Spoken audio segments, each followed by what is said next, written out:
This is the Smoking Guns Podcast.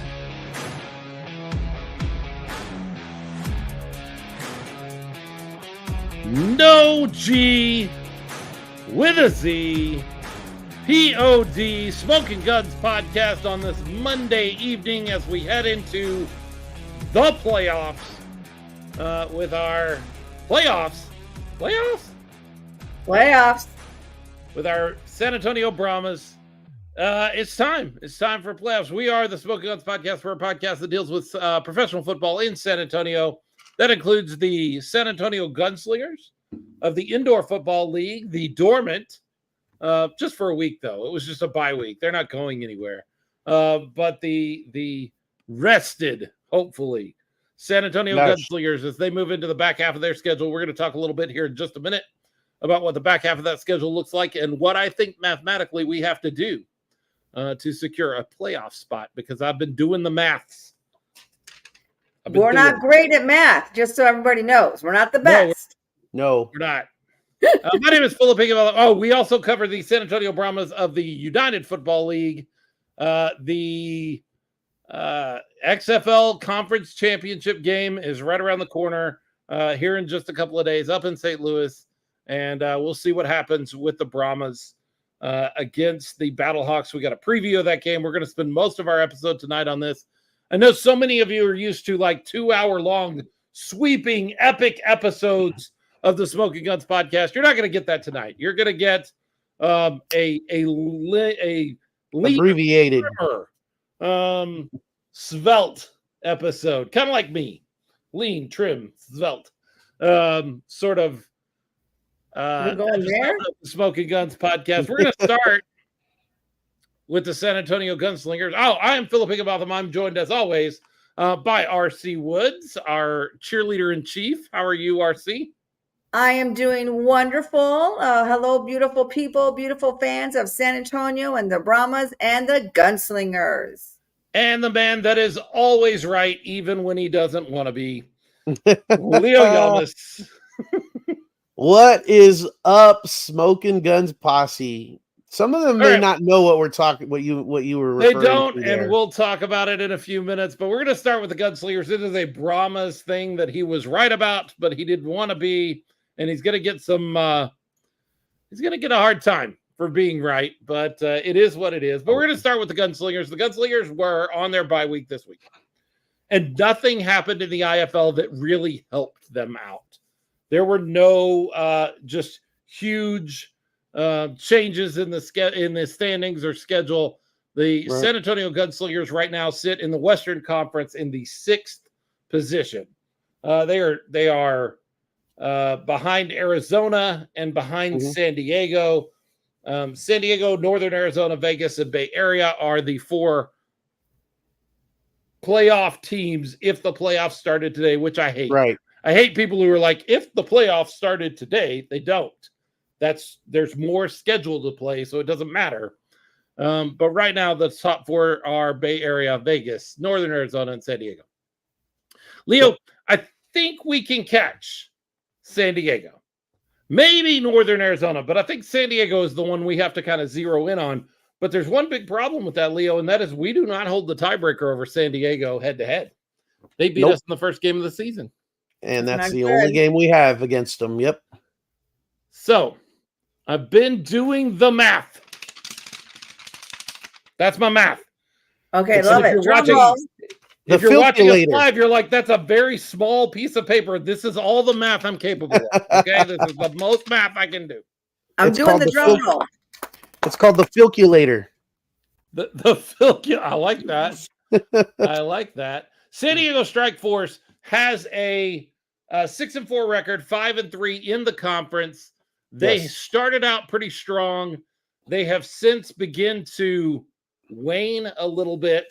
They started out with 3 straight wins, followed by 2 losses, and then they have just kind of flip-flopped back and forth, win-loss, win-loss, win-loss to get to their current record. But their remaining schedule, and this is what's important, is all Western Conference teams. They start out at home against Arizona this Saturday. I think they win that game. I think they're a better team than Arizona. but the rest of their schedule begins to look a little more difficult. They play in San Jose against the Panthers. They take on Tucson in Tucson, which I think they win. I think San Diego is a better team. Yeah. They take on Northern Arizona in Prescott. They have to play Vegas and Bay Area to finish out the season on the road. Those are tough games. Yeah. I think they're going to lose 4 of those games. Of their remaining 6 games, I think they're going to lose 4 of them. If they do, that puts their record at 9-8. Again, this is Philip math. If you're doing it at home and you have something different, tell me. If their record is 9-8, we must have a record of 10 wins or more. Yep. To overtake them. Which means we need 6 wins. Which means we need 6 wins. And we have 7 games. Ouch. That's a lot. Yeah. We play Duke City on Saturday night. Make sure you have your ticket set for that game. It is Superhero Night. You do not want to miss it. It is going to be a blast. That is coming. Oh, not Saturday. That's Sunday night. No, Saturday night. I'm right. Saturday. You're right. Y'all don't need to question me. I know what I'm talking about. It's Saturday night. We play Duke City. We play Massachusetts in Massachusetts on the 15th. We play in Prescott against Northern Arizona. We play Frisco here, Massachusetts here. We go to Tucson, and then we finish at home against Arizona. The Arizona Rattlers. Yep. We need to win 6 of those games. If we do, we end with a 10-6 record, I believe. And we'd make the playoffs. You want the good news? Is pretty good. You guys want the good news?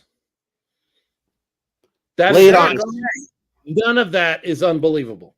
San Diego losing 4 of their next 6 is not unbelievable. They play some really good teams. That can happen. And us winning. Look, Leo and I did this before the show. Duke City, they got to win that game. Like we're now in must-win territory, and you have to win Duke City. You also have to win Tucson and Arizona at the end of the season. True. Yes. We have to win the conference games. Mm-hmm. The middle 4 games of that, at Massachusetts, at Northern Arizona, Frisco at home, Massachusetts at home, I feel like all of those are coin flips. But you just got to be better at flipping the coin. You've got to find another gear. You got to put together a complete game, which we haven't seen much. All 3 phases have to fire in those games, and you have to win 3 of those 4 coin flip games. I think we're better than Northern Arizona. I do too. For sure. I absolutely do. Like, I think Northern Arizona beat us when we were a different team. Yes. I think sometimes our team is our worst enemy. And so if we can get more self-confidence and stop all these, penalties and start working together, we definitely can win 6 games. But we have to believe it, and they have to believe it, and they have to work together to believe it. James Palmer saying, so we need to go 7-0. 7-0 would be fine. Yeah. Be okay with 7-0. I'll take 7-0. That would be a great way to finish out the season. I think if you go 7-0, you almost definitely get into the playoffs. If you go 6-1, I still think you get into the playoffs, but it gets tight. If you go 5-2 over the next 7, I think you're going to need some help.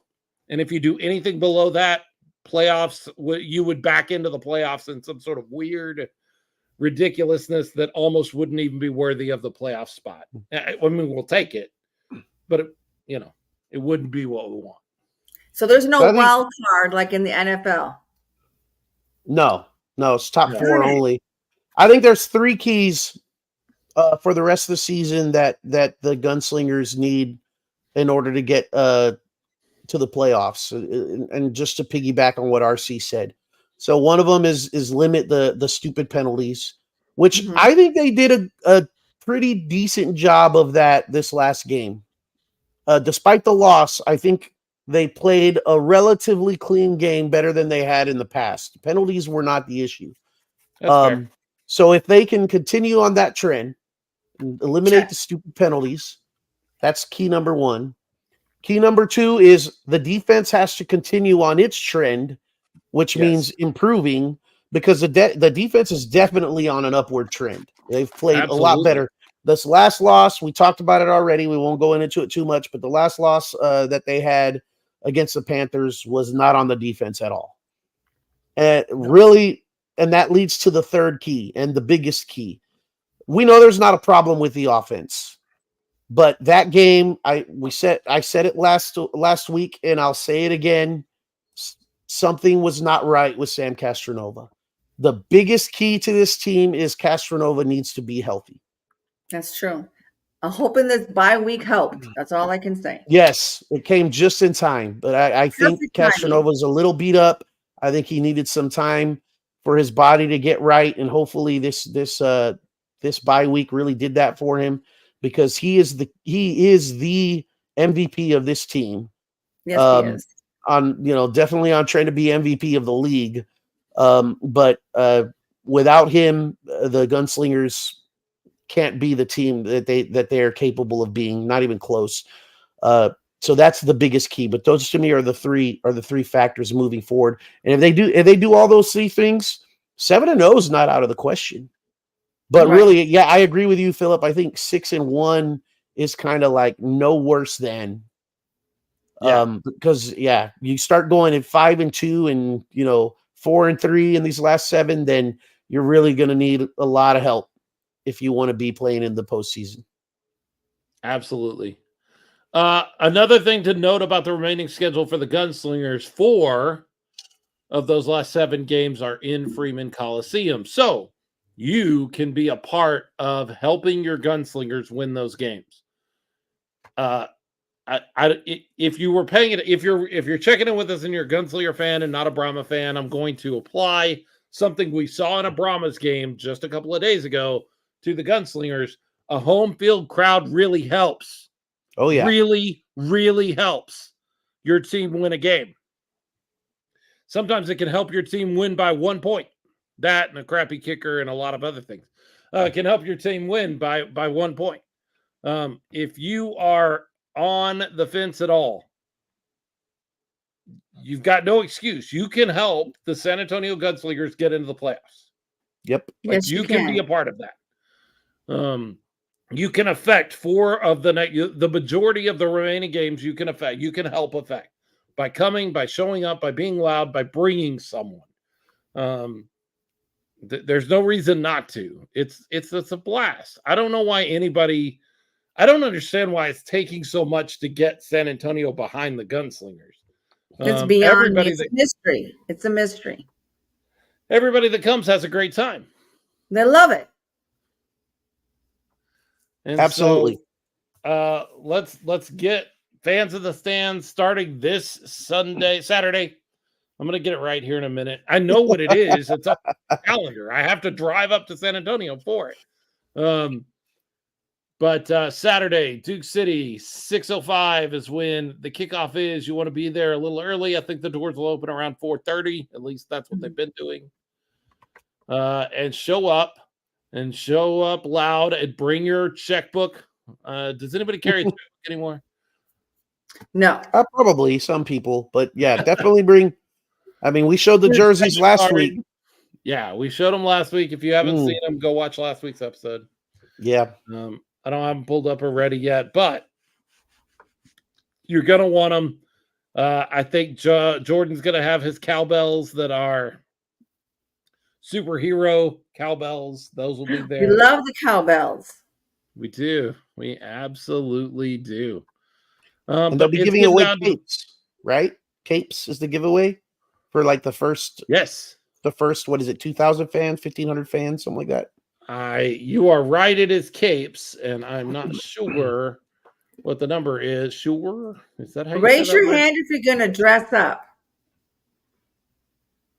I'm going to be wearing a sport coat and a button-down shirt. Yeah, I'm going to dress up like I always. I meant do. like a superhero. Lily says 1,000 capes. I will be dressing. I will be wearing superhero themed stuff, but I'm not actually dressing up like full costume or anything. Lully's will be. She's going to be one of 3 different superheroes. She hasn't made up her mind on which one yet. She's got 3 options. So we'll see. 3 options? Can we talk about the 3 options? I know one is Wonder Woman. one is Wonder Woman. That's her favorite character, and there has been some talk about her continuing with the Wonder Woman. She's in the commercials that the last 2 commercials that have been put out by the team with the Wonder Woman outfit, and then the other 2 are possibilities that she's just kind of going to wait and see. She's waiting for a couple things to come in that will be in this week and kind of see which she prefers. But I mean, I guess I could say what they are. One is Black Widow, which she has been Black Widow before at a Comic-Con. And then the other one is Wolverine, a female Wolverine. Nice. Yep. Nice. So that is what is on tap. It is going to be Superhero Night. That is going to be a blast. If you have not experienced the San Antonio Gunslinger game for whatever reason, now's the time. Now's the time to jump on board and be there. And bring somebody. Bring a friend. Yes. You get extra credit. Like I don't know what that credit's good for, but you get extra credit if you bring friends. I say bring someone who has been a hero to you, whether that be a parent, a teacher, a neighbor, a friend. If someone has been a hero to you and helped you out in a situation, that has changed your life.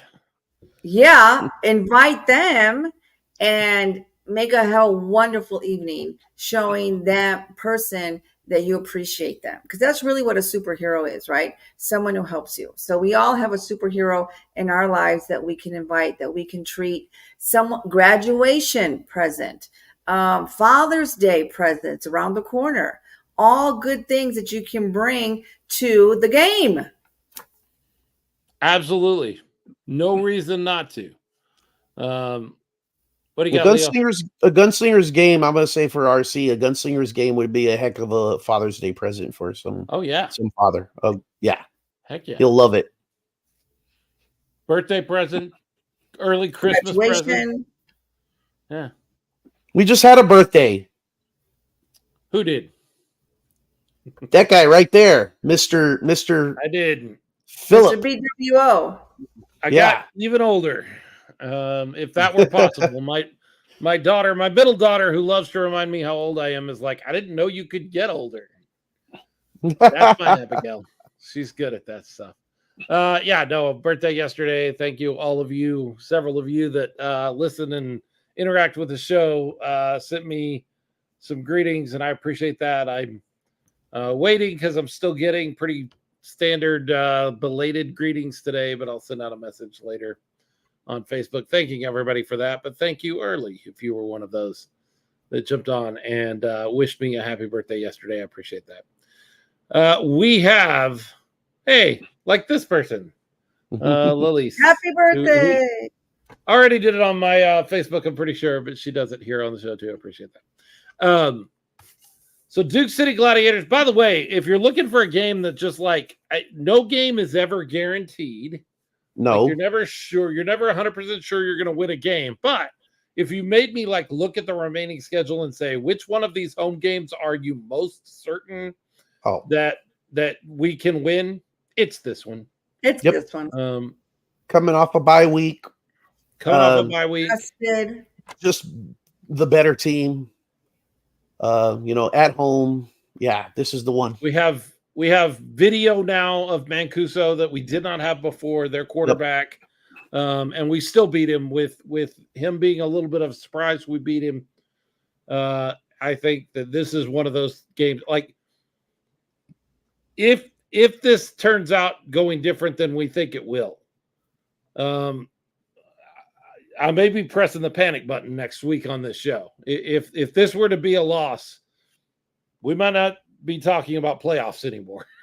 We may not be discussing what it's going to take to be in the playoffs anymore if this ends up being a loss. So It's a must-win game. Signing in from Houston. Good to see you, Mark. Hey, Mark. Not the furthest away person watching us because Mo is out in Virginia right now. Hi, Mo. Good to see her all the way from Virginia. All right, we're going to take a quick break. When we get back, we're going to just start discussing that Brahmas game. Yikes. Yeah. Some good, some bad, more bad than good, but we'll discuss it, and I don't think it's cause to really panic. No. Not cause to really panic, but I'm excited. You're excited. Well, let's find out what you're so excited about after the Brahmas take a 1-point loss on the game this weekend and force themselves to go back to St. Louis. Let's take a quick break. When we get back, we'll talk all about it. Smoking Guns Podcast. We'll be right back right after this.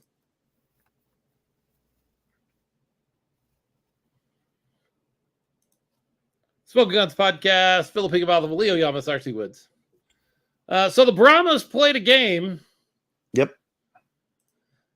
And Leo, I said at the top of the show that you are the man who is always right, even when you don't want to be. Mm-hmm. Because we were invited, both of us were invited on the bottom line. Bottom line. That's a Fuel Network show. Fuel Network over here, down there. Part of our Fuel Network. We got invited because there are a lot of St. Louis folks over there. Mm-hmm. And they wanted to know what we thought about the Brahmas game, the upcoming Brahmas game. And at the end of it, they asked for predictions. Yes. I went first and predicted a Brahma win. Because that's what you do when you're a fan. You look for all the good reasons, all the good things, all the things that are going to make sense, and why your team's going to be victorious. And then they come to you, Leo. Yeah. You predict a Brahmas loss. Yep. I did. I said, you care to explain yourself, sir? Well, look, I knew it wasn't going to be a popular prediction. Opinion, yes. I knew I was going to take some heat for it, but I thought long and hard about it. And then, new information during that show, because the injury report for the game came out. The final injury report for the game came out while we were doing that show. It was breaking news. And that's when we found out that both John Lovett and Anthony McFarland Jr. were inactive. So we were down to one running back. A decent running back, Morgan Ellison. Morgan Ellison is a good quarterback, or a good running back. Yeah, running back, but our third running back, not our first, our first option. With that information and knowing the history between the Brahmas and the St. Louis Battlehawks, this is a rivalry game. The Brahmas and the Battlehawks, I think, are the biggest rivalry in the XFL conference, going back to the XFL league last year. I think this just carries over. And in rivalry games, it's a toss up. Hey, how you doing, Chaz? To me, when you play a rivalry and you have a series, and this is like a series, basically a 2-game series, I don't see either team, unless one is very dominant, over the other. I don't see either team. There's not going to be a sweep. More than likely, you're going to get a split. And so there's that, coupled with the injuries. And I said, you know what? I think the Brahmas are going to go, step onto the Battlehawks home field. They're going to have the big home field advantage there for the Battlehawks. They're going to have the crowd behind them. The Brahmas are going to, show up with some injuries. They had another injury, one we weren't expecting. All of that going against them, I would rather them, if they're going to split, the second game is the more important one. I'd rather them win the second than the first. And seeing as how me just looking at the situation, that I think more than likely the likeliest scenario is a split. Well, I'm rooting for the win in the second game. So my prediction was a Brahmas loss because of the injuries. I thought the offense wasn't going to be where we needed it to be in this first game. and having to deal with the crowd. There's going to be some adjustments. Now, those adjustments I think were all made during this first game. Chase Garbers unfortunately went down, didn't look good with his wrist. We don't have the latest information on that, but when you prepare for a game all week, your starter's taking all those reps, right? In practice, like the majority, like 90% of the reps. So all of a sudden you're down to your third string running back. You're down to your backup quarterback who wasn't taking the reps in practice after the third series of the game, the third possession, dealing with the noise in the crowd. And then, by the way, dealing with the noise because they were having issues with the headsets and stuff in Dormity's helmet. And, I don't understand. I know that you're going to touch on that, Philip, because that kind of really irked you. But dealing with all those things, then plus the bad call at the end of the game where they converted, and they said it wasn't a successful conversion, which gave the Battlehawks time to look at film and come up with, the worst penalty in football, by the way, the absolute worst. I hate that rule. I hate that penalty. But they were able to use that to their advantage to take away the conversion. All of that, and then not to mention, and I know Phillips could talk about this too, the missed kicks. Everything went against the Brahmas. Brahmas had so much stacks against them, and yet the Battlehawks escaped with a win. A measly 1-point win in front of 36,000 of their fans backing them and being loud and being rowdy, and all they could manage was a 1-point win with the Brahmas having to deal with all of that stuff. The Brahmas will be better in week 2, and they don't have to be that much better because seeing what I saw in this game, I'm not scared of the Battlehawks, and I stand by my prediction. We lose the first one. It's a rivalry game. All the stuff I knew about the injury, so I expected that. Didn't know about all the other stuff, and yet they still almost proved me wrong and came away with a win. This game, the game that counts, is going to be a Brahmas win. They're going to win in front of the Battlehawks home crowd, and then they'll get to play there in their home field next week or the following week for a championship. So I'm actually excited. That's what I'm excited about because judging from what I saw this past week, I think I was right.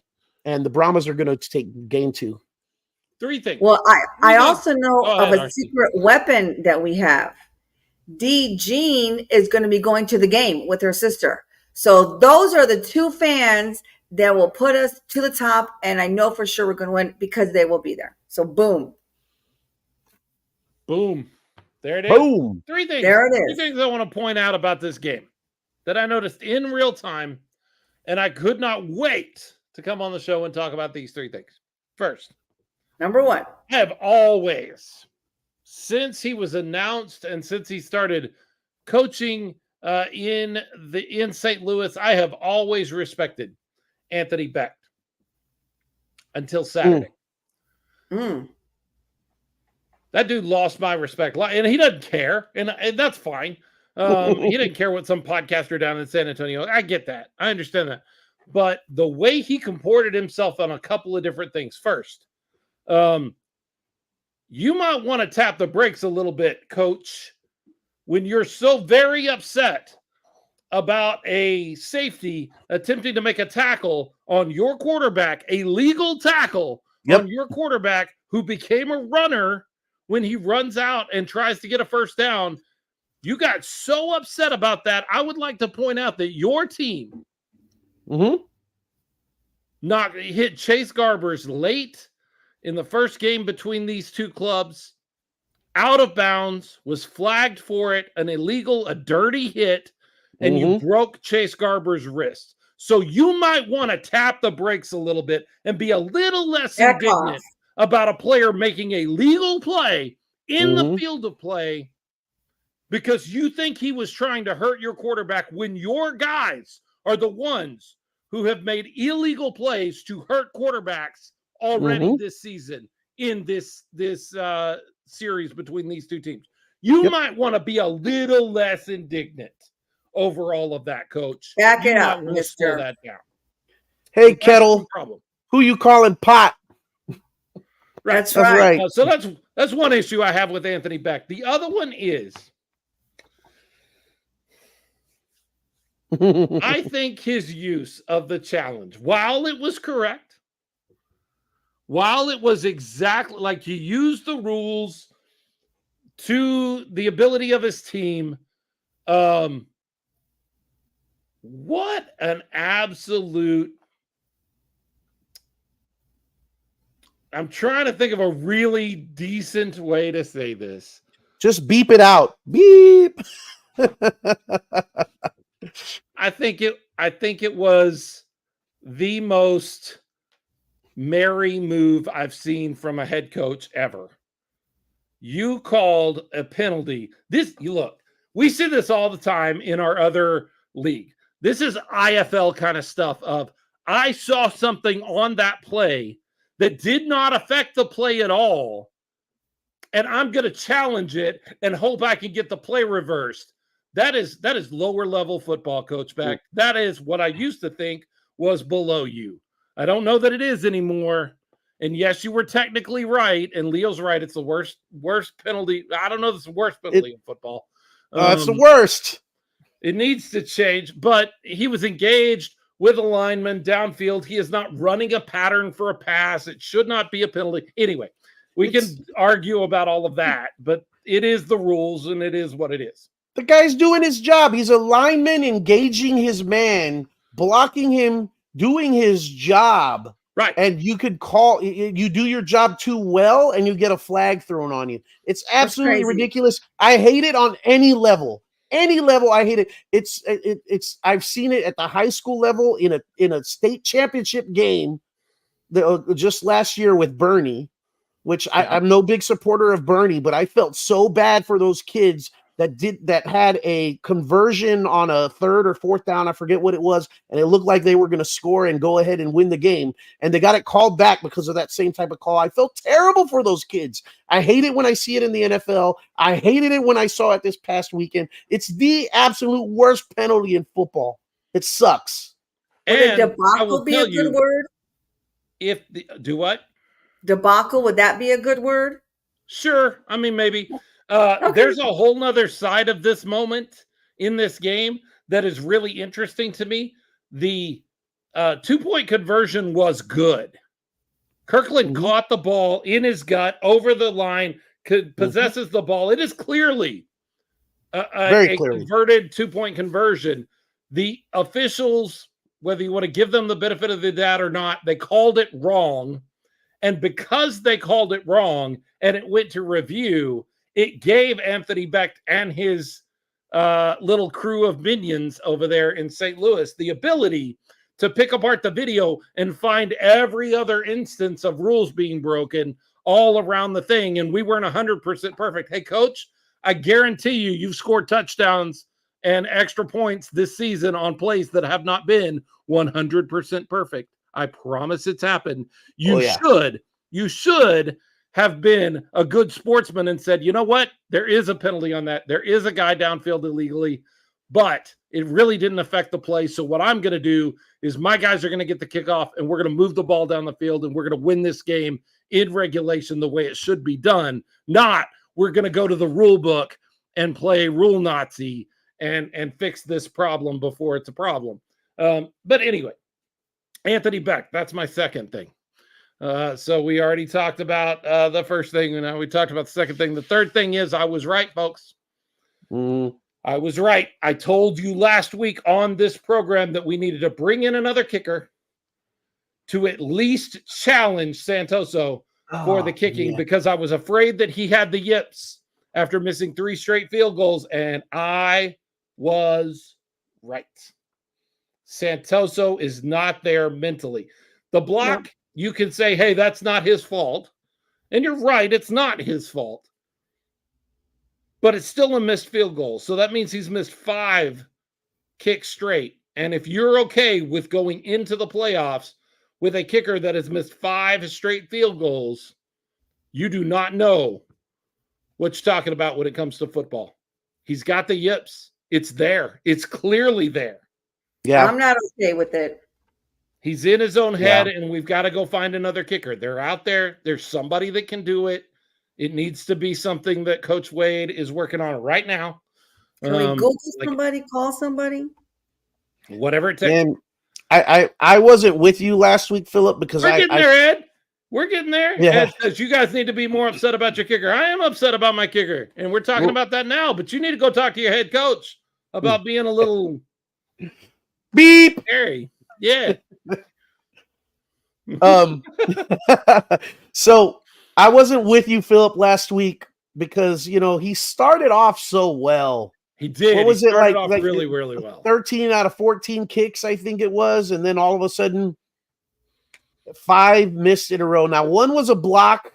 That's not his fault, but still, I mean, look, you got to make that. You got to make that 51-yarder at the end of the game. Got one job. You got to make that kick.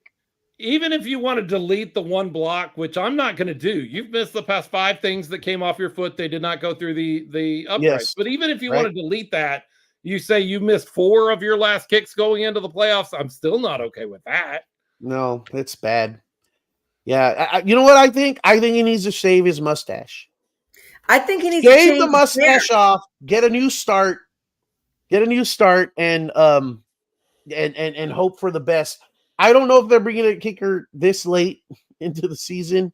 I mean, maybe you're right. At the very least, to push him, but something up here needs to change for Santoso. Something up here needs to change.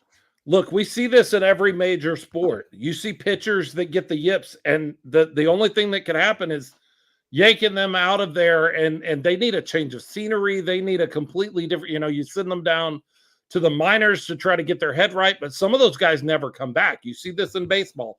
You see it in basketball with a shooter that just starts missing and cannot make it. You see it in hockey with a goalie that gets the yips and just can't get past it and starts letting everything in. And then in football, it is kickers.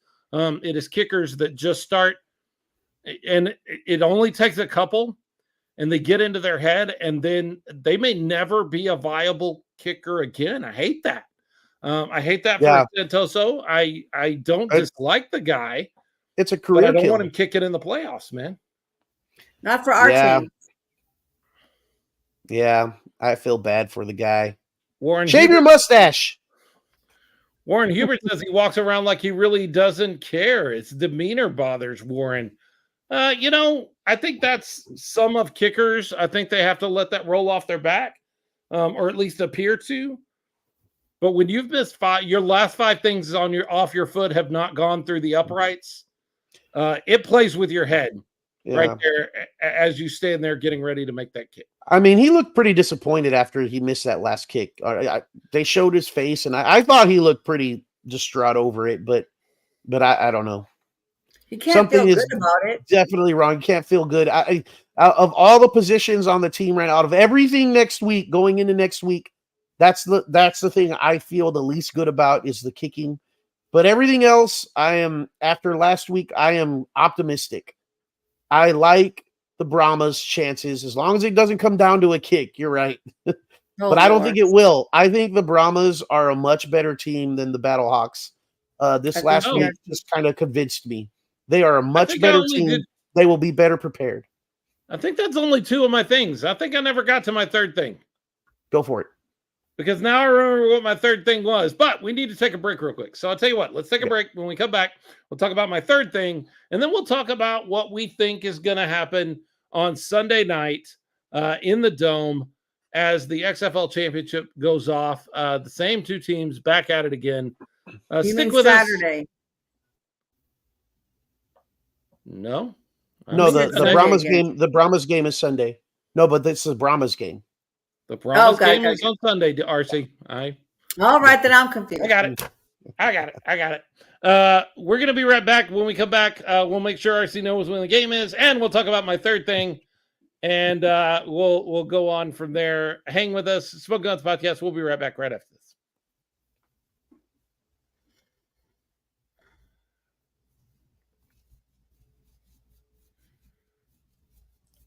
Smoking Guns Podcast, Philip Higginbotham, Leo Almas, RC Woods. So the third thing that bothered me about this game, somebody is going to have, and if you have a viable, reasonable explanation, you go ahead and send it to me right now in the chat. If you're watching live, or you go ahead and contact the show via social media and let me know if you're listening later. But can you all do me a favor over there in the Brahmas coaching staff, please? And make sure your backup quarterback has communication systems in his helmet. What is this? Like, I don't know. Look, maybe they were sure. They were just, hey, we're going with Chase. And so we're going to use that radio somewhere else because we're allowed a certain number of radios and whatever the case may be. I don't know what happened. And if I've got this wrong, if I got the story wrong somehow, you let me know. But not having your backup quarterback with a radio in his helmet, I don't know how much it would have helped. The noise was awful, but forcing Quentin Dormady to run back and forth. Do you know how, does anybody know just off the top of their head how wide a football field is? I don't know. I do, but I'm a weird guy. I know that a football field is 53 and a half yards wide, which means if they're in the center of the field and my quarterback has to run to me on the sidelines to get the play and then run back, he has had to run 50 yards between every play. Within 35 seconds, within 10 or 15 seconds, because he's got to get back, get that play to them, get them out into formation. Warren brings up, actually, the TV was practically broadcasting the plays. Going to the coach for the play might not be a bad idea. Maybe Quentin Dormady could just pull up his phone and listen to the broadcast. He wouldn't have to run all the way back over there. That might be a great way to do that. I don't know. I don't understand not having the communication system in your backup quarterback's helmet and not finding a way to fix it. Because I saw Quentin Dormady, and look, we've been on this show all season long. We've had a love-hate sort of thing going on with Dormady. Sometimes we love him. Sometimes we don't. Sometimes he really bothers us. I thought he played a fairly good game in relief. Yeah. Oh, yeah. However, I did note that at the beginning of drives, he was way better than the end of drives where he started slowing down. And I can't help but wonder if that's having to run 40 yards between every play or 50 yards between every play. I don't care how good the guy, I don't care how conditioned the guy is. I promise he wasn't ready for that. He wasn't set up for that sort of no sprint back and forth. It's not what you want your QB doing. James Palmer says, like you did back in college, or run a new player with the play in every down. I think they tried at one point to relay, because the wide receivers also have the communication system in their helmet. I think they tried to relay it to the wide receivers for a while and have them call it into the huddle, which I don't see why they didn't try that a little more often. Seems like a no-brainer to me that there are already guys in the huddle with those communication systems. Why not just use one of those guys? But I don't know. I'm not AJ Smith. I don't know. Well, I know it's funny you said college, because at the UTSA games, there are always these guys on the sides who are holding on to these signs. They should have a backup plan. So technology is technology. Have a backup plan. Even if you have to hold a card up to show what the next play is, that could be a backup plan. I agree with you that they should have been more prepared. John Dusenberry says every team gets 8 systems to spread out on offense and defense. I wonder if they're locked into those systems at the beginning of the game. Like, they could not take Chase Garber's system and move it over to Dormady's helmet. And obviously, I realize Dormady's not going to wear Chase Garber's helmet, because every helmet is built specifically to the player, or at least that's what I've been led to believe by big football. So I realize that's going to be the case. Warren says those signs are to get players' attention in college.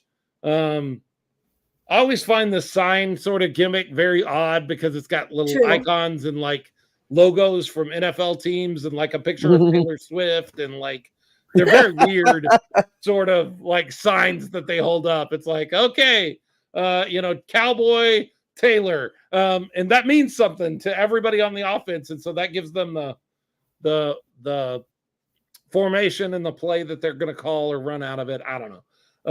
I don't know how all that works, but you got to have something in place because expecting a quarterback to run. And remember, we're in the XFL or not XFL, UFL, where the play clock is shortened. This is no longer a 40 or 45-second play clock. This is a 35-second play clock, which doesn't sound like a big deal until you have to start running 50 yards in that 30 seconds. Yeah. Yeah, there's that too. So whatever things. Go ahead, Leo. And whatever they do to have a backup plan or to make sure that the communication that they need is there, they've got a week to figure it out, and they endured that first game. So that's one of the big things. That's one of the key things that I think one of the changes that's going to happen this week. And we only need things to tilt just a little bit the other way to have the advantage, because and I had this discussion in a private chat or a group chat with a Battlehawks fan, but I said we saw what the Battlehawks wore, and as a Brahmas fan that's been watching the Brahmas the whole season and knows what our team is capable of, I ain't scared. I feel confident going into this next week. And they said, well, we could say the same thing about the Brahmas. We saw what they wore. And I was like, not if you've been paying attention. You know that what we saw this last week was not what the Brahmas are. We saw what they wore under all of that adversity, with all of those things working against them all at once. And they weren't prepared for all of that, but they will be in 1 week. What's great about this is you had 4 or 5 things go wrong, like big things go wrong for the Brahmas, and any 1 or 2 of them, and they win the game. I can't imagine, like, we would have to have the worst luck in the world to go back in and have the same number of just inexplicable, like, look, whether he was right to super challenge or not, Anthony Becht isn't going to be put in that situation again next week, where he gets this huge block of time while they're challenging a play that decides the outcome of the game, where he can go and look at every position and find if there's any rule that is broken, like he did there. Like, he's not going to get that. Like, that's not going to happen next week. No, I think it never happen again in that coach's entire coaching career that he gets an opportunity like that. I think that rule needs to change, where you can't use a super challenge after a review. The thing, the gimmick of the super challenge is that you can challenge anything, anywhere, and so you can't change that. You can't say, but if it's already been a booth review or gone, that somehow limits the super challenge, and they're not going to do that. Like, that's not. I understand it, but it's just the situation arises, and I understand what you're saying about Coach Becht and the battle, and in that situation what they did, and it just feels sleazy and below lower level and scummy. But I also can't blame him. It was definitely within the rules, and you got to do everything you can to get that win, and especially a key win like this, so that they could secure home field advantage. So I can't blame them for doing it. But I just think that the situation under what it was done is just it doesn't feel right. It felt dirty. It felt low. James Palmer says, so can we get a super duper challenge and find the penalty on defense? I do want to address something that we have not mentioned all season. The childishness of calling the challenge the super challenge it's dumb. It's dumb. It's dumb verbiage. I understand what they're trying to make, and I understand that it's supposed to be a big deal. You get one, but you can do anything on the field. Like, I get all of that. But calling it a super challenge just sounds like something that my 11-year-old daughter came up with. It just doesn't. I don't like the terminology super challenge at all. Well, think about it this way, Philip. To add to that, the UFL did away with the old system of the XFL kickoffs, because because they said it didn't feel like professional football. Feel like real football. Real football, but then they go and introduce this super challenge gimmick. To me, that was more football, professional than this super challenge gimmick. This thing. This seems dirtier to me or lower to me than the kickoff. And then now the NFL adopted it. So even double. I say we call it the extreme challenge. Extreme challenge. The universe call it a U challenge. Call it the universal challenge and call it a U challenge for short. And it reinforces UFL and it is also universal. It can be used in for anything. Like calling it the U challenge makes so much more sense to me as a marketing gimmick than super challenge. But again, that's neither here nor there. The UFL nobody asked us. So if they do, hi guys, you can use U challenge. Just make sure you credit me somewhere along the way. Ward Hubert says there is always going to be something to super challenge and win on every single play. And he's right. If you give them enough time, they'll find the holding call on the play that makes like what Anthony Beck did is just show you a blueprint for, hey, if you're getting down to the last minute of the game, you still have your super challenge in your pocket and you get scored on and they take the lead, look at the scoring play and you'll find something. If you have time enough, you can find something. You can find the hold.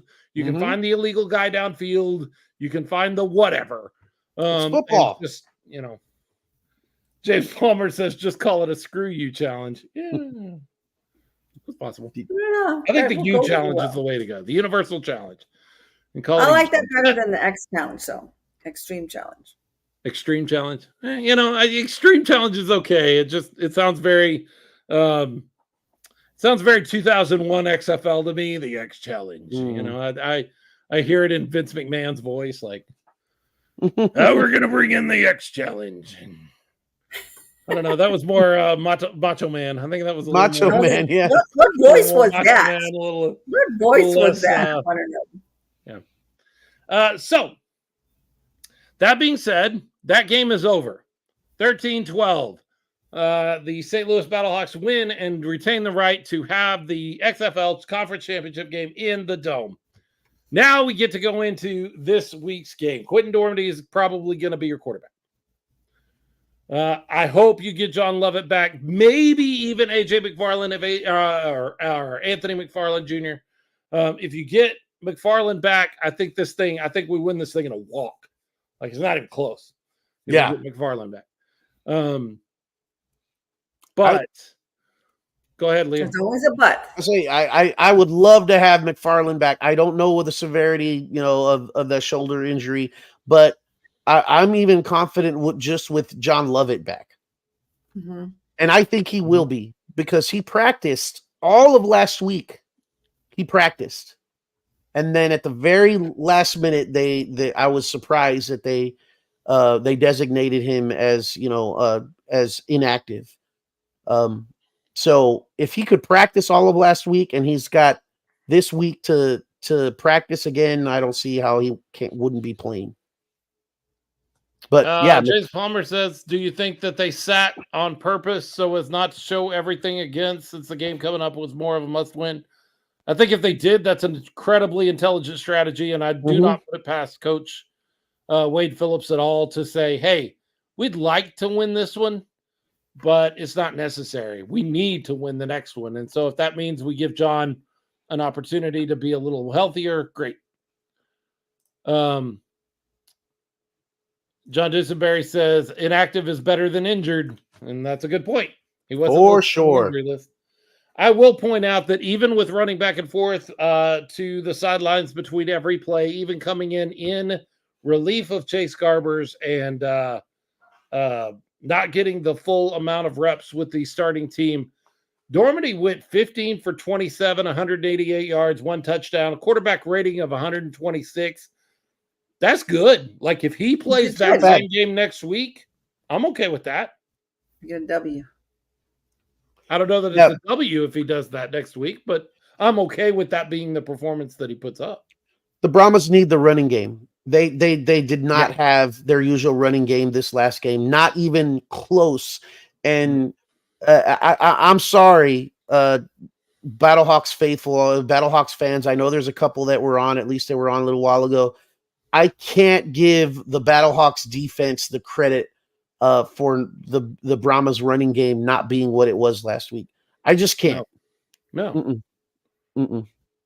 You took 3 excellent running backs and you reduced us down to 1 running back. Like you do that with anybody. If I take your 3 top receivers and take 2 of the top 3 receivers for the Battlehawks away from you, you're going to come in and go, hey, but when we have those guys back, we're a different team. Yeah, you are. You absolutely are. That's fair. That is a fair thing to say. Now, it's not your fault that those guys were injured. Like that's not on St. Louis. They play who they play, and you beat who you beat. First job, quiet the crowd. Warren Hubert coming in and says, first job, quiet the crowd. I think they need to be practicing with every speaker and every noise-making device all week long that they can get. Yep. John Dusenberry, great point. Last year, the Brahmas had a Swiss cheese O-line. This year, we rebuilt it. Do you feel the running game issue, it's a running game issue or an O-line issue? I think it's a running back simply being injured issue. Yeah. It's an injured the O-line the whole O-line has been great this year. John Trey Kirkland had the day he needs to have again next week. He was the guy on the field for us. On the other side of things, St. Louis had a decent game. They didn't do anything amazing, but they didn't do anything terrible either. They just kind of had a middle of the road game. Like they had as lackluster. Well, they played a really, really tough defense in the Brahmas defense. Man, our defense is good. They are very good. Man, our defense is good. James Palmer says now it's a kicker issue. Here's what you got to do. You either got to change the kicker, which is what I would prefer to do. Or actually, I want to do both of these things because you can do both. But change the kicker or take the kicker out of the game, which means win by so many that a kicker doesn't matter. Or both of those things. And I would like to see them do both of those things. Like change the kicker and then make sure it doesn't matter. That would be my preference. That would be my preference. So, Leo, going into next week, if I were to, we don't do this on this show very often, but if I were to ask you to make a prediction, what would it be? Don't you dare turn into Henry Hill on me and betray me again. That's a Goodfellas reference for those of you that don't know. Don't you betray me. Don't you take the witness stand. You never, ever rat out your friends. What would your prediction be this time for the San Antonio Brahmas if I were to ask you to make that prediction?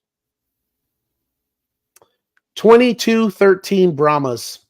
Ooh. Ed Pleasure in here. Daddy Ed, contrary to belief, the Battlehawks play better on the road, in my opinion. They never seem to put it all together at home. From your mouth to God's ears, buddy. That's right. Hope so. 22-13, I love it. Yep. I love it. You have redeemed yourself.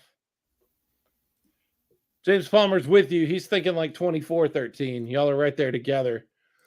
John Dusenberry asking Jane Dusenberry. I may have been reading that wrong the whole time. How are the Brahmas on 4th down if you sit the kicker? Well, I don't know. Great question. They for a while, I don't know if that's a true stat anymore, but at the beginning of the season, they led the UFL in 4th down attempts and conversions. So it's something new to the team. I don't think they've done it as they've become a little bit more conservative as the time went on. But I'm not against that. You know, if you're on the Battlehawks, if you're a plus yardage, so you're on the Battlehawks side of the field, I say you go for it on 4th down, unless you get to a certain yard line where you're comfortable with Santoso say maybe, if it's a 35-yard kick or less, 37 yards or less, then you let Santoso do his job. But outside of that, you go for it on fourth down and trust in your defense and just keep the positive yardage, the plus yardage on the Battlehawks side of the field. Well, I've got numbers for you because I'm all quick right. Give it to us. The San Antonio Brahmas are 9 for 13 on fourth down conversions. That is a conversion rate of about 69%. Oh, I'll take it. That's not bad. That's really good. That's really good. I'll do that. I'll do that all day long. So there you go. You ask, we answer. I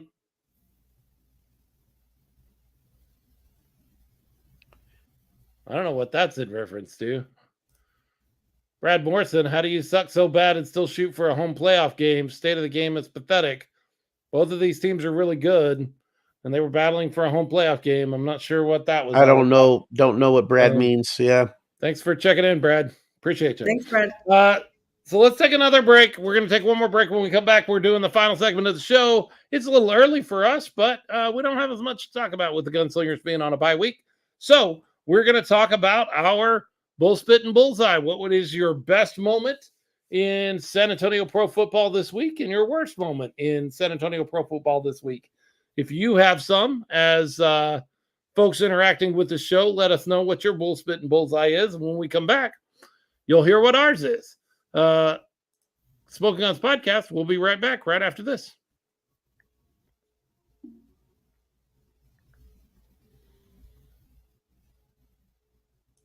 Smoking Guns Podcast. Filipino Ball, Leo Yamas, Archie Woods.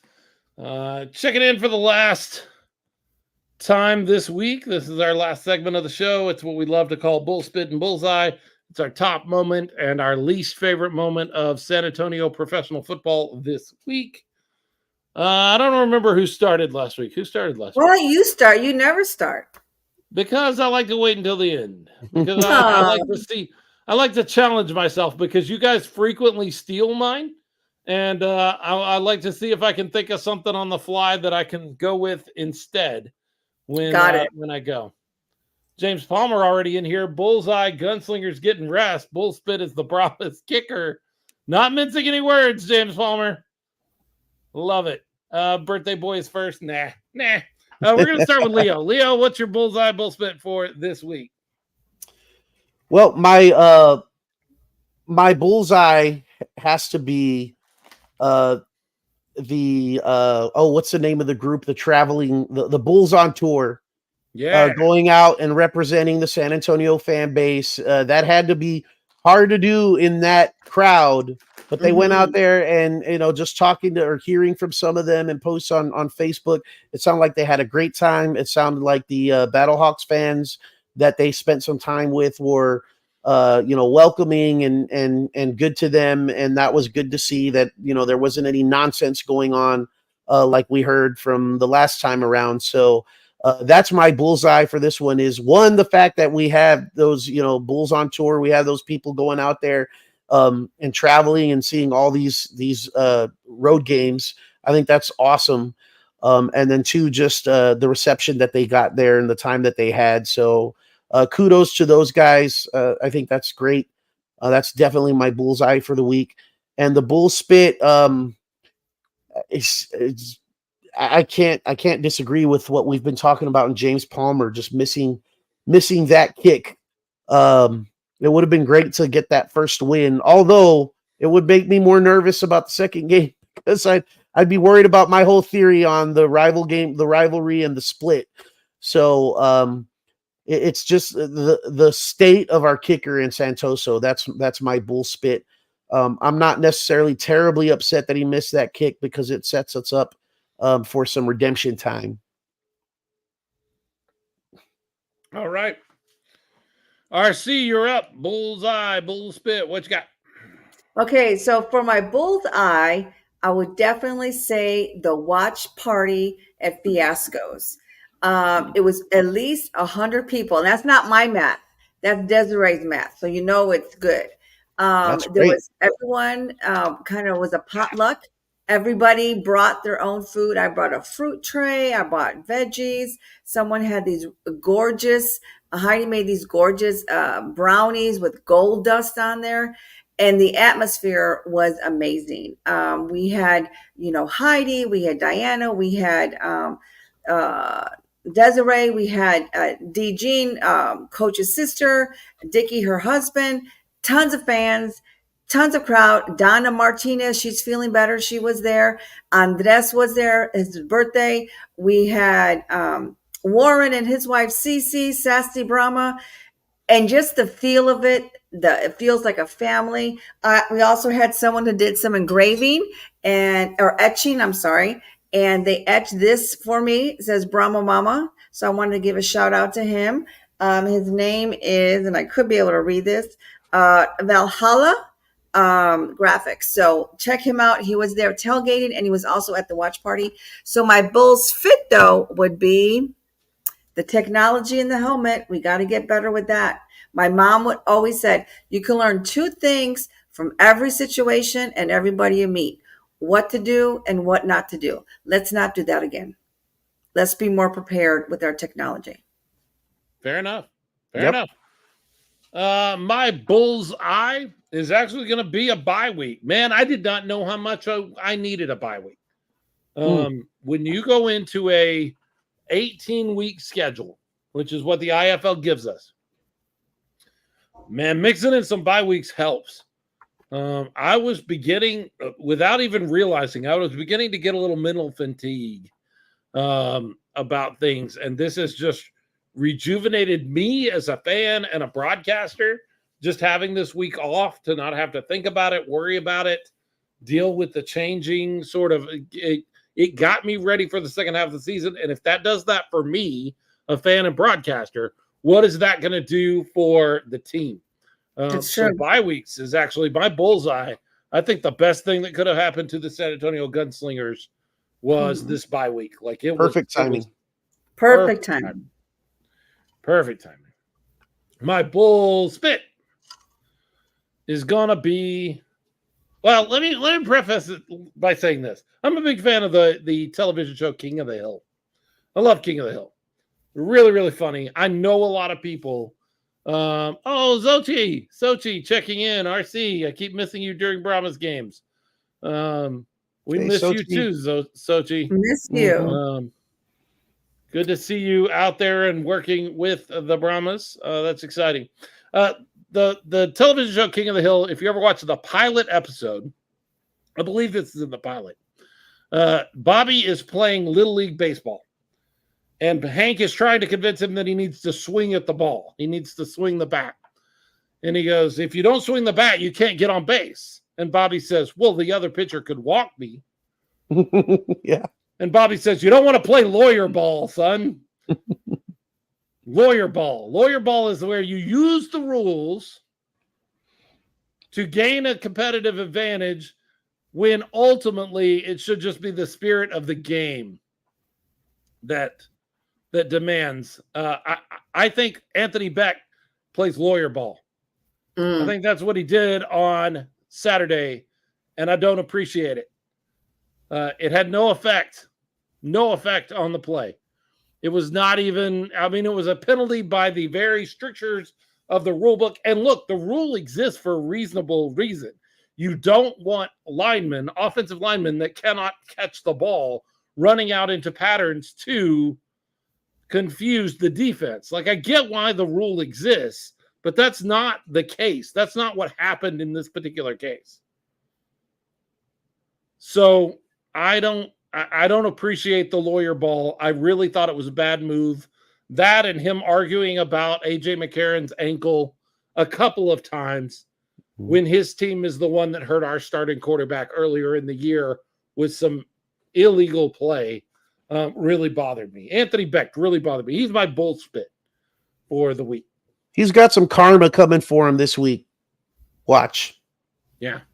I had to laugh while one of you was giving your bull spit and bullseye. I couldn't interrupt you because y'all had the floor. But James Palmer said Santoso needs to sit Toso and not get back up. And I thought that was really, really funny. I could not stop laughing. Got humor. He's got jokes.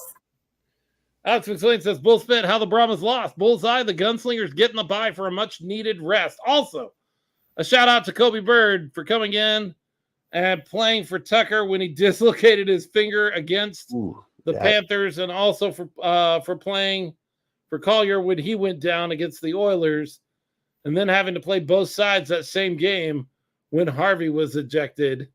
Yeah, it's good to have a guy like that you can lean on when you need him.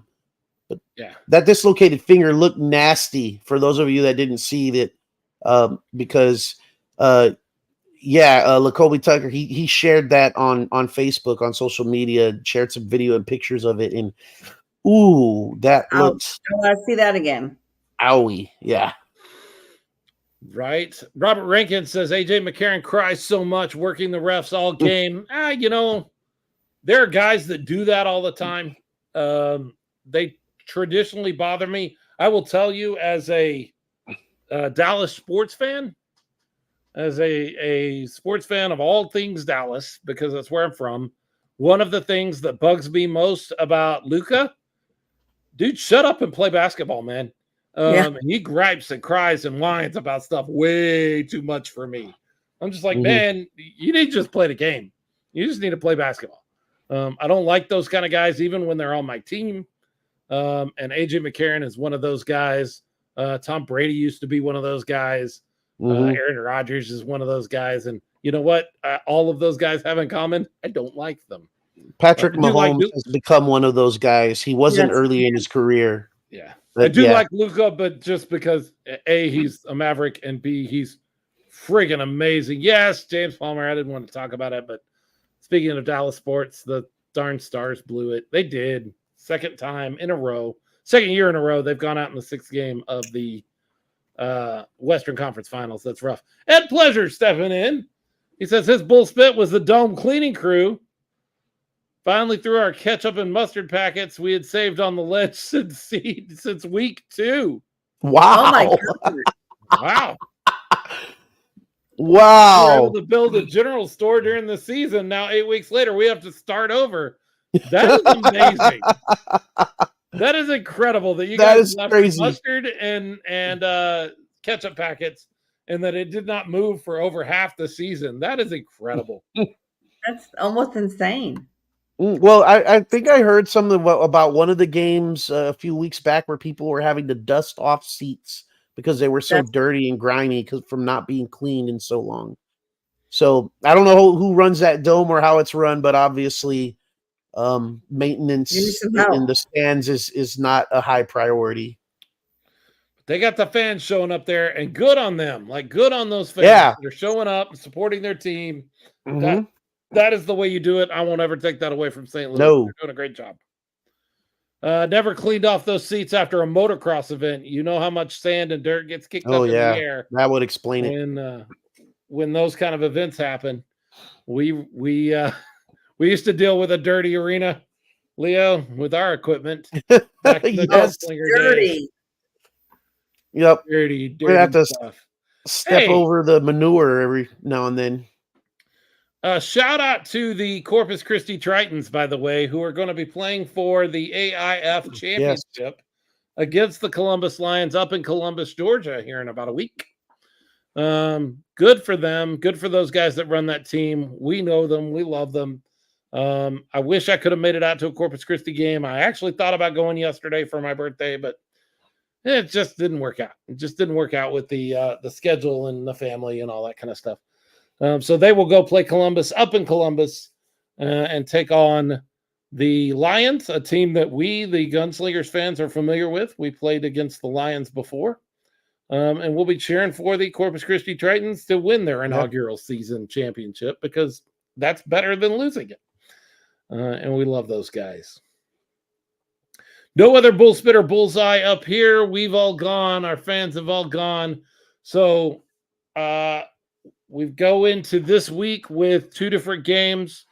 Duke City coming to San Antonio out of New Mexico on Saturday night.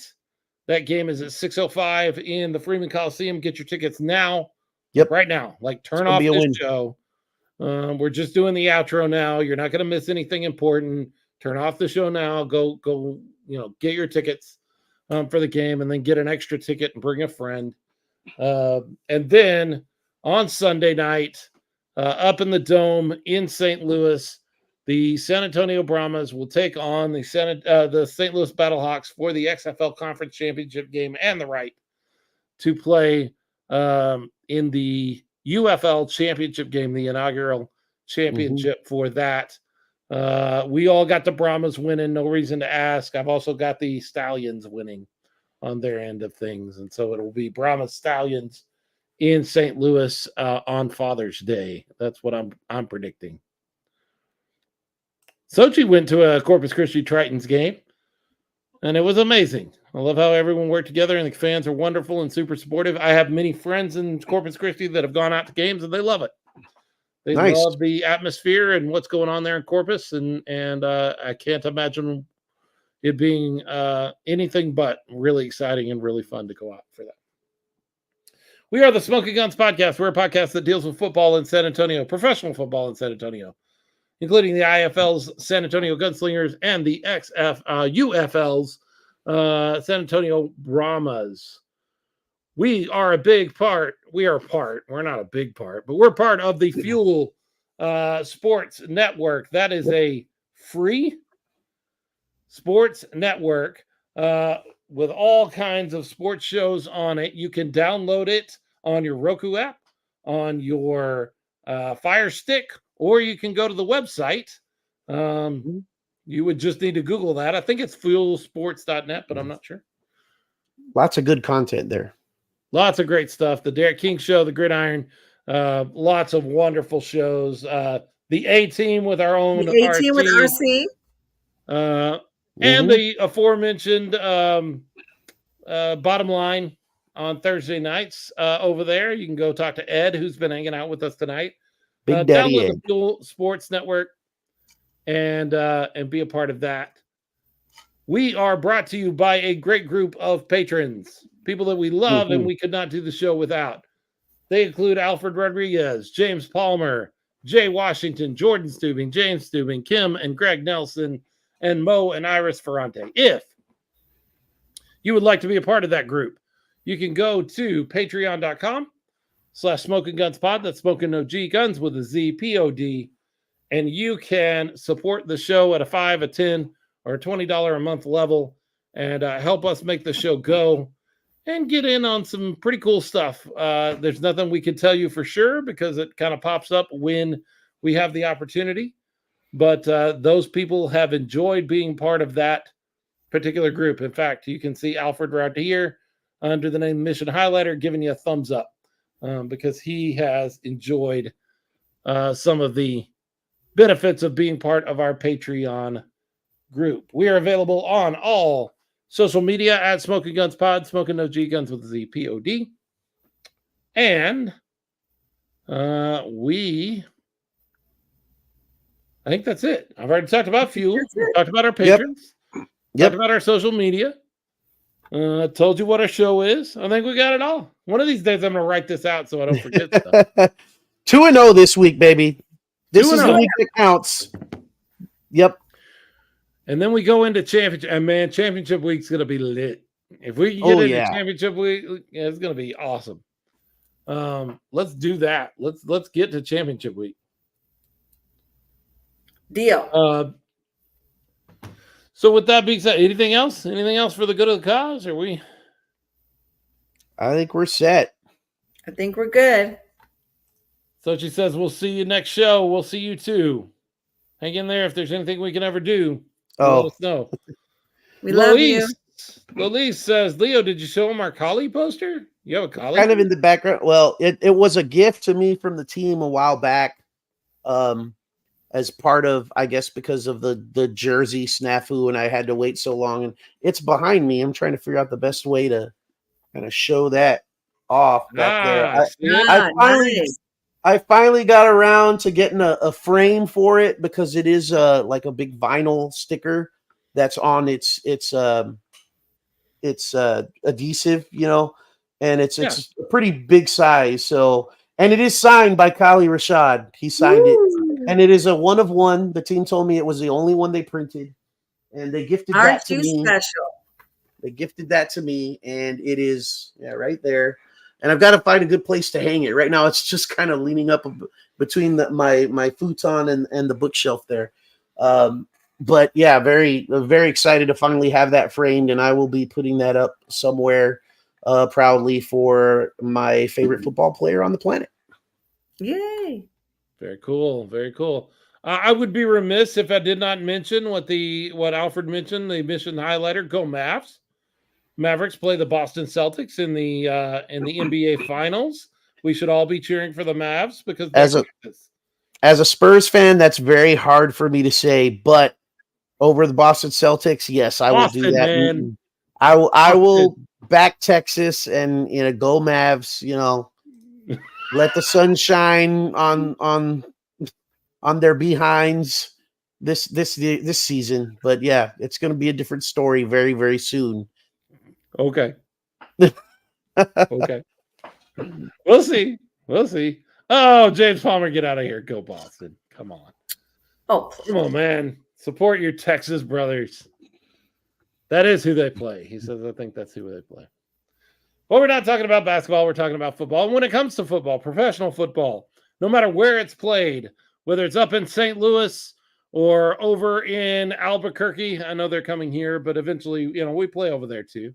Yeah. Whether it's in California or down in Florida, all the way up in Massachusetts, no matter where professional football is played, it turns out when it comes to professional football, the 210's got something to say. Bang, bang. And that's a wrap. Indeed it is. Thank you so much for you folks that are hanging out with us live. Please make sure you download the show tomorrow night. Thank you. And or tomorrow when it comes out, tomorrow morning when it comes out. And download. Like 5 stars. Subscribe, do all the things, and be cheering for the Mavericks. Alfred makes a great point. Cheer for the Mavs. Go Mavs. Yay. I've told this story before, but growing up in Dallas by RC. Was it better with the internet? Yes. Yes, definitely better. Worked out really well. Yeah. Hardwire connections, the way to go.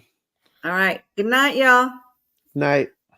Growing up in Dallas and as a Mavericks fan, Leo, I always kind of felt like if we can't do it, like the next team I want to see do it is San Antonio. Like I like David Robinson. There were pictures of David Robinson hanging up in my school.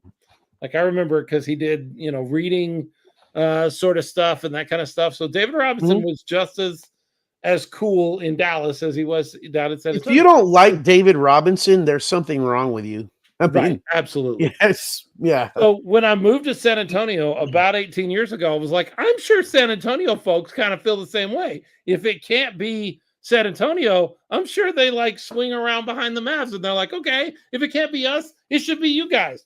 No, that not is not how you guys feel at all. Not really. I'll tell you this though. I would venture to say the majority of Spurs fans, the large majority of Spurs fans, will take the Mavs over the Houston Rockets any day. Well, Houston's not even really in Texas, is it? No, I see that. I can see that. But I remember, and I told you this story before, but we're still on, by the way. Yeah, I know. Hanging out with we're sharing. But I can remember Dallas beating the Spurs in the semifinals and going to the Western Conference Finals against the Lakers. And I was living in San Antonio by that time. And and San Antonio fans, by and large, that I interacted with were cheering for LA instead of Dallas. And I was like, it's the Lakers. What the heck are you talking about right now? It's the Lakers. Well, how can you cheer? Well, I really like Kobe. I really like Shaq. And I'm like, what? I have seen that as well. Right now. A lot of Lakers fans in San Antonio and a lot of Lakers fans at Spurs games when they play the Lakers, and it drives me nuts. Yeah. James Palmer says, I can't watch the NBA anymore, honestly. I'll be really honest with you, James. The only time I watch the NBA is playoffs, and it's if Dallas is in the playoffs. I can't watch games that I don't care about, and I can't really watch regular season games that have very little meaning attached to them. I get very frustrated by the pace of the game, especially down near the end, and that's always been a thing of professional basketball, but the pace of the game drives me crazy. And I can't really watch it either. And he can't stand pop anymore. My guess is that's probably politically motivated. Not that I want to get into that at all. But yeah, some of that. And then I think he overstepped his bounds when he tried to tell the San Antonio fan base to that they were disrespectful and that they shouldn't boo Kawhi Leonard. I was kind of like, all right, Pop, yeah. Don't tell your fans who they can boo and not boo. That's not cool. Right. I will say with any of these guys, Pop, Steve Nash, even LeBron James, and even guys on the other side like Harrison Butker or Aaron Rodriguez, not Aaron Rodgers. I'm sorry. Any of those guys. This is the thing I was actually going to talk about, James Palmer. This idea of shut up and play ball. No, that's not the country we live in. And whether I agree with you or I don't, I will always defend your right to use your platform to make the statement that you believe in. That's fair. Everybody should have that right, whether I agree with you or not. And I just listed guys on both sides that have said things and ticked people off. And every one of those guys has every right to say what they want to say as a person in this country. Now, we have a right to say, I don't like that guy anymore because he did that. But to call for people to get fired or not have a job anymore, like people did with Harrison Butker or those people, time and place. But that's who we are. Like I have a platform and I can make the statements that I want to make. I don't know. I had no problem with what's his name? What's the dude's name? The dealer. Well, I can't think of the quarterback now. 49ers. Oh, that's still now I'm good enough to play in the NFL. Now I'm not going to be able to think of his name either because you just Kaepernick. Colin Kaepernick. Yes, thank you. I had no problem with what he did. Like he did what he did, and he dealt with the repercussions of that. Like there were teams that would not sign him anymore. In fact, I think that's why he doesn't have a job anymore. Not because he was kneeling, but because he brings so much of a media circus with him that no team was willing to say, hey, I want a middle of the road starting quarterback that's going to bring an absolute circus into my organization. I don't think anybody wanted that, and that's why he never got another starting job after that or got another job in the NFL after that. But he has every right to do what he does. He just has to realize that there may be repercussions on that, and that's what I don't think he gets. But if he does what he does, that's his right. That should be everybody's right. Like you have the right to make the comments that you want to make, and I'm never going to tell anybody to shut up and dribble or shut up and act or shut up and sing or any of those kind of things. Like you have a platform, you get the right. We all have the right to say what we want to say and use our platform the way we want to use it. And then we have to be willing to deal with consequences. And that's where some of these guys get in trouble. Specifically, Kaepernick and I think LeBron James tries to kick back against some of the consequences that he gets for his comments. And you just have to live with them, man. I don't love what Harrison Butker said, but I love that Harrison Butker has kind of steered into it and said, hey, I was giving a speech at a school that has similar beliefs as me, and I said what I said, and that's what I believe, and I'm okay with that. Like, great. Good deal. Steve Nash used to get in trouble all the time because he would make comments.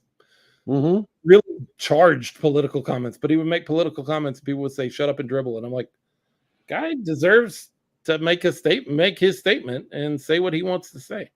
That's just me. Steve Kerr has gotten in some trouble too. Yeah. And Pop, I mean, Pop gets a lot of, and I understand that Pop turns some people off because he is really, really outspoken on some of this stuff. And like, but I'm not saying you have to like them. I'm just saying they have every right to have the opinion they want to have, and voice that opinion whenever they want to voice it, because that's the country we live in. And if we start calling for people to be fired or their voice taken away because we don't like what they're saying, we're going to wind up in trouble.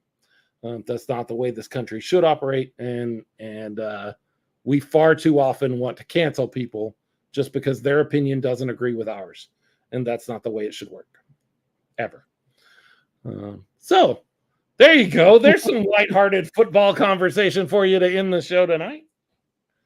But I appreciate where you are, James, and Pop has always gotten on my nerves as a Dallas Mavericks fan. I respect Pop, but I've never liked Pop.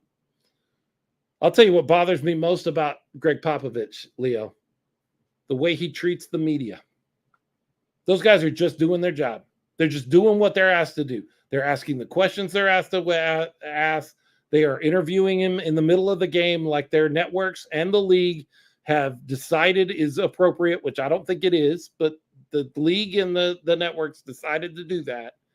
And he treats media people very poorly, just like Bill Belichick does. And I'm like, what? Why? These people are just doing their job. Just let them do that. Like, help them do their job. Be a little better, and realize that they're not trying to bother you. They're just doing their job. He's a little curmudgeon-y for me when it comes to the media. That's fair, yeah. So I don't disagree. I got to respect him because I think he's a great basketball coach, but as a person, kind of drives me nuts sometimes. I think he's been an old man for the past 40 years. Yeah, he's been an old curmudgeonly man for like about 30 years. Thanks so much for hanging out with me. All 9 of you that we've actually grown since we started having this conversation, which makes me nervous.